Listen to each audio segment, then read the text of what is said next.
Morning, y'all. This is Vlogmas Day 15. It's a very early morning. I've let the birds out. If you see, these 5 are the youngest crew. This is their first winter. They're always anxious to come right out first thing in the morning. Still back up in the coop, up on the roost, even though I rolled up their wall, part of the way. The Brahmas and the Silver-Laced Wyandotte, my older girls.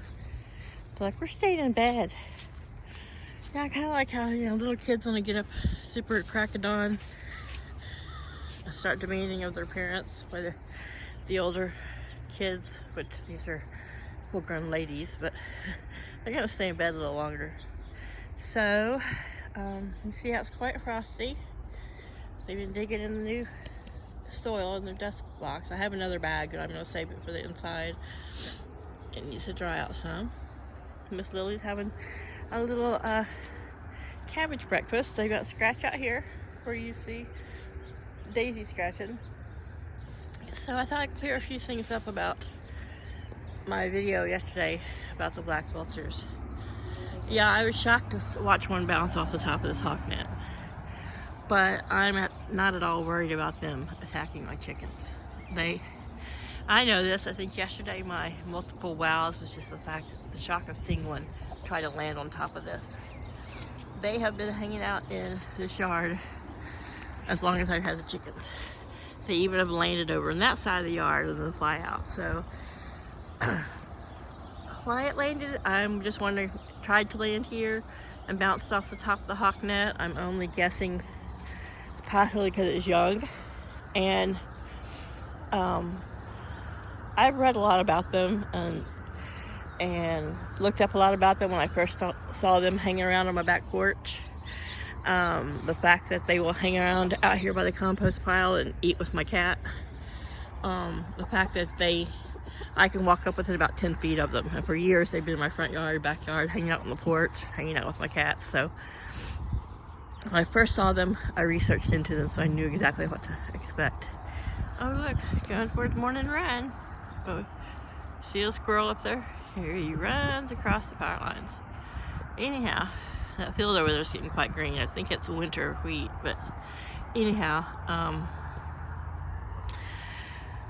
the small bird that I saw landed over here in the yard, I went on my little identifier, and that was a fledgling, very young kestrel, American kestrel.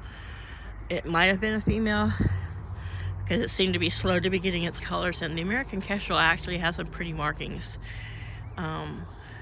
They are considered an endangered bird in Delaware. I think I don't know over how many years, their population in Delaware is down by 88% or something. Can't remember the statistics. But I did go ahead and come out here and drop the hawk net down this row right here. So the birds don't have access to this yard, which is that'll give it a break.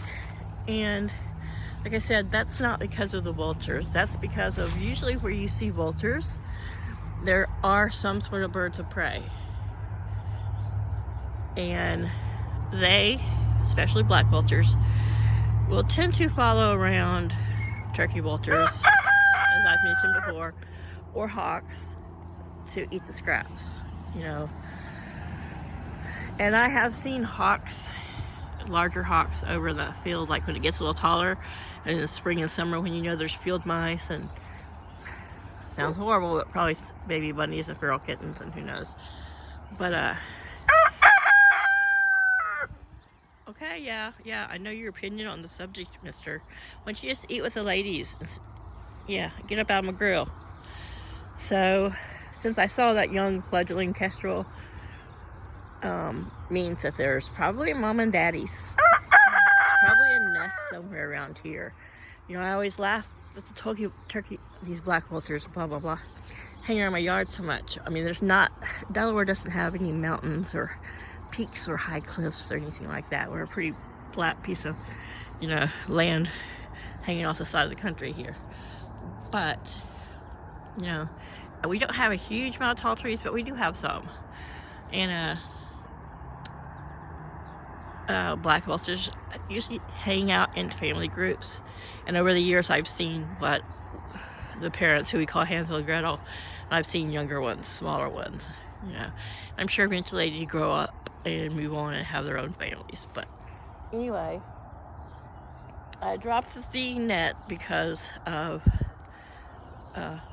knowing that there is kestrel nearby, and I just saw that it's a robin. Anyway, if you're not familiar with the kestrel, it is a bird of prey. It is the smallest of the birds of prey.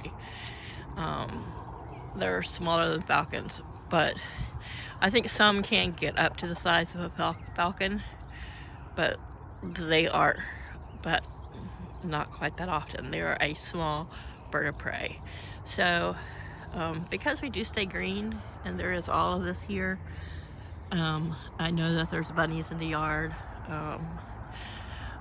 I'm sure there are mice and other things to feed on. I mean, I've seen an owl hanging around. So typical wild birds of prey, they don't hang around where they can't find food because of the importance of them eating their weight, or up a portion of their weight daily, you know, especially here in the winter.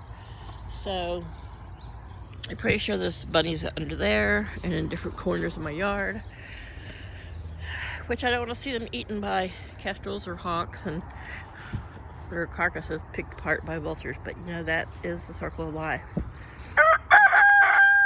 There's a food chain. Oh yeah, you think you're the top of your food chain over here, mister, but you're not. Of anything, you can be the bottom of the food chain if you don't work on your attitude. I can't imagine having to call one of my birds. It would kill me to have to do that, but we'll see how Laddie does, and if I feel I need to put him back in here, we'll have to do something. Even if it's rehome cosmet, which I don't want to. Laddie seems happy wandering the yard, so I think I'll get him a friend that can wander with him. Maybe another cockerel, just so that I don't have to worry about a lone female being mated to death. I don't know. It's still up in the air. We'll see. He may just get to wander around the yard being his bachelor self. But so I went ahead, like I said, I dropped the hawk net so they stay in this main part of the yard, which is plenty of room for just the 8 that are in here, and they can when it's warmer and I've got Paul's help, I will put the net back up and put the other net over the side over here. But there's no way a kestrel is going to pick up one of my birds. Even if it tried to attack one, it would be fighting out of its weight class. These birds, even the smallest, are much bigger than a kestrel. But this means I couldn't injure a bird and a bird suffer. I mean, not realize it before I got out here. And you know, I don't want any reason to lure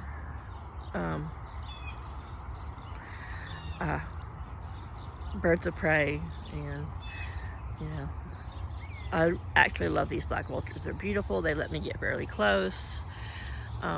They're really good about cleaning up all the wasted cat food that my cat leaves out.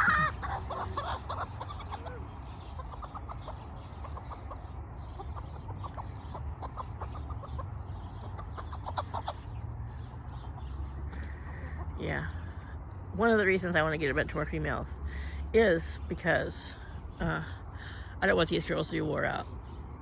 Yeah, I'm talking about you. So anyhow, I'm not worried about the vultures attacking. That's just not their MO. They don't do that. But like I said, seeing that young kestrel fledgling, I mean, it was able to fly, but you could tell it wasn't as strong enough to fly far away. So there could very well be a nest somewhere. Looks like there might be a nest of something up there. Who knows? But I need to read up more on where they like to nest and where they're seen the most in Delaware. I'm at the very, very outer edge of town. I'm out of city limits, but city limits are just a block or two that way. So, yeah. Ooh, look, ouch. Something bit me yesterday when I was working in the yard. Or working with something, I don't know what it was. I can't think of what would be out this time of year, but I must have disturbed something.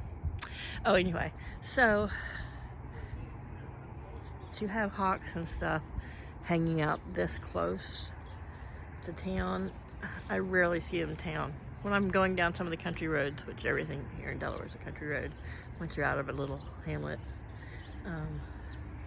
I can only guess that, you know, the field, and then, you know, from this corner here, that way is nothing but fields, and you're out in the country, so there could be hunting grounds around here somewhere. But anyhow, yeah, so once I just got over the shock of watching a really large bird bounce off the top of this hawk net, and identified that smaller bird, and let my mind move before my mouth, or let my mind work and kept my mouth shut, I realized, you know, it was not a vulture. I mean, it was a vulture that bounced off her. I watched it, but I think he didn't see this. They should be used to it, you know. It's been around well over a year now, so we'll see. But so I dropped the hawk net. Only in that corner was I'm not able to get it to the ground and affix it to the ground, so I leaned their wading pool up against that corner and rolled a couple of stumps over there just to make sure that they can't shimmy under there. And like I said, they don't need all that excess over there. It's not like they're really, you know, finding a lot of food. This time of year, that area is no warmer or no cooler than any other part of the yard.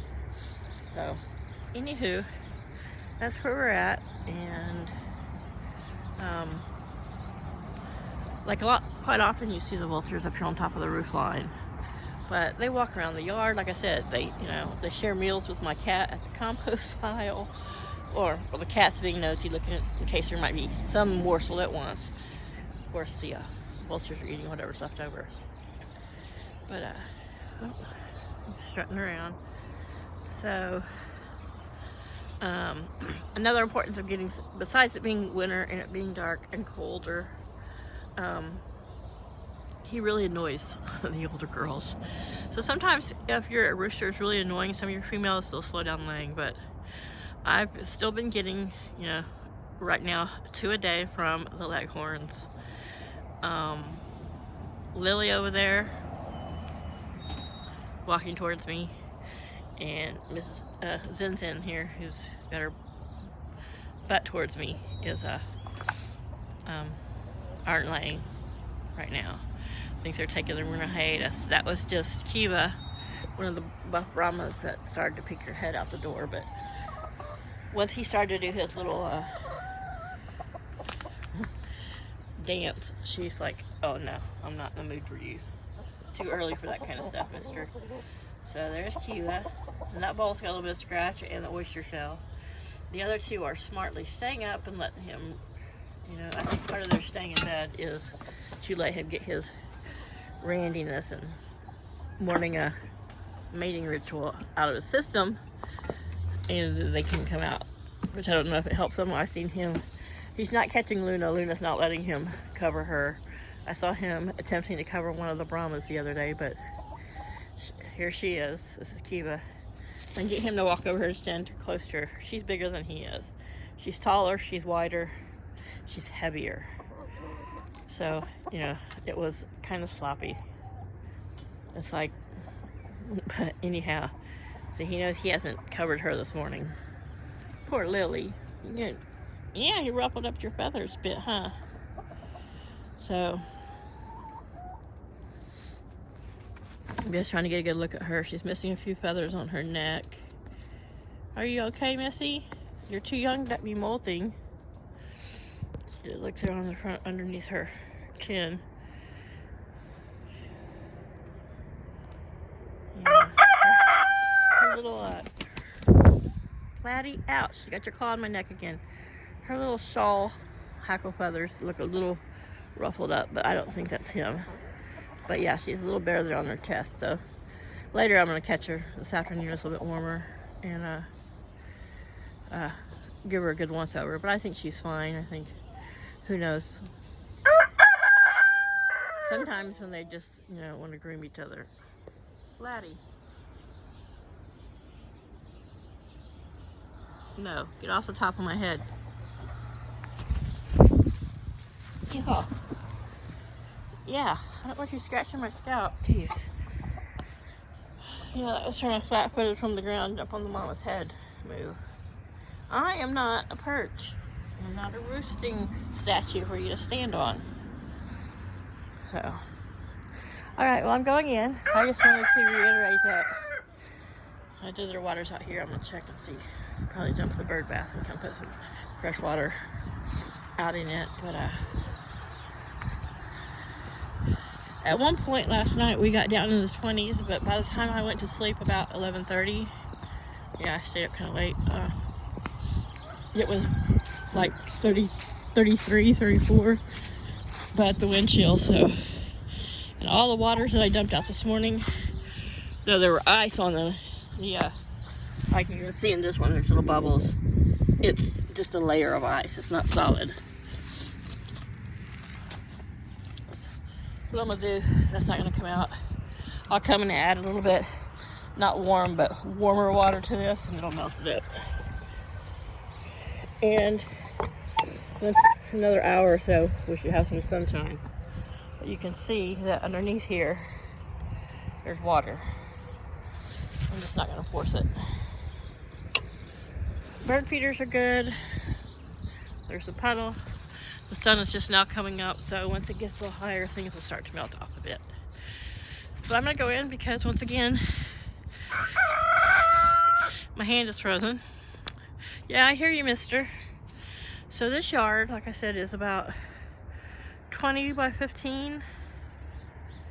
Yeah, so it's about 20 feet in length, 15 wide, and that's plenty of yard for, I'd like to get a few Polish, but for a few hens or a few more birds, we'll see.